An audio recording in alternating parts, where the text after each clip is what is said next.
উত্তর আফ্রিকা থেকে সমুদ্রপথে গ্রিসে প্রবেশ করা অভিবাসীদের জন্য আশ্রয় আবেদন প্রক্রিয়া সাময়িকভাবে স্থগিত করেছে দেশটির সরকার। বুধবার প্রধানমন্ত্রী কিরিয়াকোস মিৎসোতাকিস এক পার্লামেন্টে ভাষণে এ ঘোষণা দেন।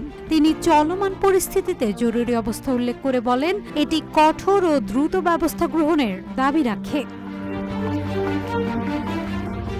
সরকারের সিদ্ধান্ত অনুযায়ী প্রাথমিকভাবে ৩ মাসের জন্য স্থগিতাদেশ কার্যকর থাকবে এবং তা শুধুমাত্র গাবদোস ও ক্রিট দ্বীপে আগত অভিবাসীদের ক্ষেত্রে প্রযোজ্য হবে। এ সংক্রান্ত একটি আইন পার্লামেন্টে উত্থাপন করা হবে বলে জানিয়েছে ফরাসি বার্তা সংস্থা এএফপি।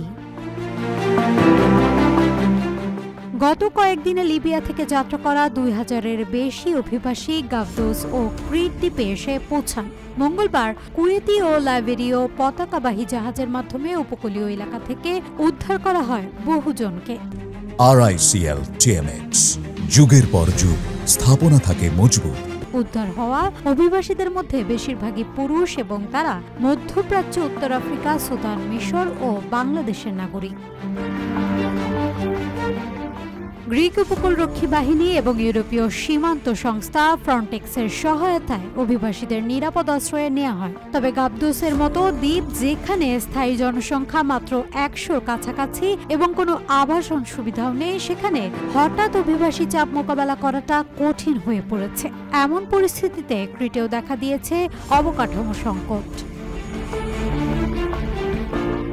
সরকার অভিবাসন প্রত্যাশীদের আটক ও নিয়ন্ত্রণে কঠোর ব্যবস্থা নিচ্ছে।